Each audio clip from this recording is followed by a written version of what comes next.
حضور پاک نے نماز پڑھائی ہے، انبیاء نے پڑھی ہے، ہمیں بھی کچھ لوگ سارا زندگی شروع روز سے یہ بات کہتے ہوئے آ رہے ہیں، حنفیوں تمہاری نماز نہیں ہوتی۔ ان سے پوچھے کیوں نہیں ہوتی؟ تم امام کے پیچھے سورۃ فاتحہ نہیں پڑھتے۔ انہیں کو سادے بندے، اللہ کے قرآن میں لکھا ہے کہ امام اور مقتدی کے معاملات کیا ہیں؟ تو سورۃ نمبر 7 سورۃ اعراف آیت نمبر 204 میں اللہ نے فرمایا وَإِذَا قُرِئَ الْقُرْآنُ، جب قرآن پڑھا جائے دو کام کر لو، فَاسْتَمِعُوا لَهُ، ایک کان ادھر لگا کے غور کر لو، دوسرا وَأَنصِتُوا، اپنی زبان کو بند رکھو۔ کیوں؟ لَعَلَّكُمْ تُرْحَمُونَ، تمہارے اوپر رب کی رحمتیں آئیں گی۔ امام احمد ابن حنبل اس آیت کی تفسیر میں فرماتے ہیں اجمع الناس علی ان هذه الآیہ نزلت فی الصلاۃ، فرمایا امت مسلمہ کا اتفاق ہے کہ آیت امام اور مقتدی کے بارے میں اتری ہے۔ تو ہم تو کہتے ہیں اس مسئلے پر تمہیں حدیث یاد ہے، قرآن یاد نہیں ہے، لیکن یار لوگ کہتے نہیں بھی پڑھیں، کیوں؟ حدیث میں ہے جو سورۃ فاتحہ نہیں پڑھتا نماز نہیں ہوتی۔ تو بھائیو ٹھیک ہے، حدیث میں ہے سورۃ فاتحہ نہیں پڑھتا نماز نہیں ہوتی، یہ تھوڑا لکھا ہوا ہے کہ سورۃ فاتحہ نہیں پڑھتے تو مقتدیوں کی جماعت نہیں ہوتی۔ تو بھائی وہ تو اکیلے کی بات ہے یا امام کی بات ہے، لیکن وہ کہتے نہیں۔ میں کہتا ہوں ان کا مسئلہ بھی یہاں حل ہو جاتا ہے۔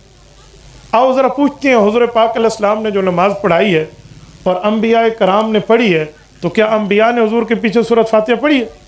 دیکھ لیتے ہیں۔ اگر کوئی کہے مولوی صاحب پتہ نہیں، ہو سکتا ہے پڑھی ہو، تجھے کو پتہ ہے، تو نے سنی ہے، کوئی کہہ دے پتہ نہیں پڑھی ہوئے مولوی صاحب، تو صحیح میں ٹھوکی بیٹھے ہوئے نہ پڑھی ہے، تو میں ان کو جواب دیتا ہوں۔ قرآن کریم سے پوچھ لیتے ہیں کہ سورۃ فاتحہ پچھلی کتابوں میں تھی، تورات میں، زبور میں، انجیل میں، صحائف میں تھی؟ اگر تھی تو انہوں نے پڑھی ہے، اور اگر نہیں تھی تو صرف حضور نے پڑھی ہے۔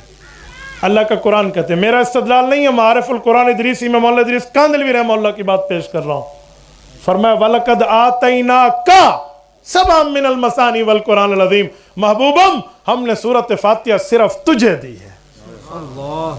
تو وہ تو حضور کو ملی ہے، جس کو ملی ہے اس نے پڑھی ہے، جنہیں ملی نہیں انہوں نے پڑھی نہیں ہے۔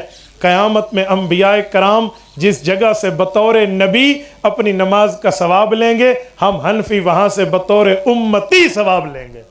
ان کی بھی ہو گئی اور ہماری بھی ہو گئی۔ اس لیے چاچے یہ بات اپنی جیب پہ رکھنا کہ نہیں ہوتی نہیں ہوتی نہیں ہوتی، تو تجھے اس نماز کا جواب دینا پڑے گا۔ ایک بندے نے مجھے کہا کہ مولانا اس وقت تو سورۃ فاتحہ اتری نہیں تھی کہ سورۃ فاتحہ مدنی ہے۔ میں نے کہا سبحان اللہ، جھوٹ ہمیشہ اندھا بھی ہوتا ہے، لنگڑا بھی ہوتا ہے، لولہا بھی ہوتا ہے، گونگا بھی ہوتا ہے، بہرا بھی ہوتا ہے۔ اور خدا کے بندے یہ سورۃ فاتحہ مکی ہے، مدنی میں تو روح فی القلب ہوا تھا، وہ ایک بار پھر اتری ہے، سبع من المثانی، 7 مرتبہ اتری ہے، بار بار اتری ہے۔ اور تو یہ جھوٹے جو ہے نا کیا کہتے ہیں دعوے پیش کر رہا ہے۔ علماء حق، علماء دیوبند کے پاؤں کوئی ریت کے ٹیلے پہ نہیں ہے، احد پہاڑ سے وزنی چٹان پر ہے۔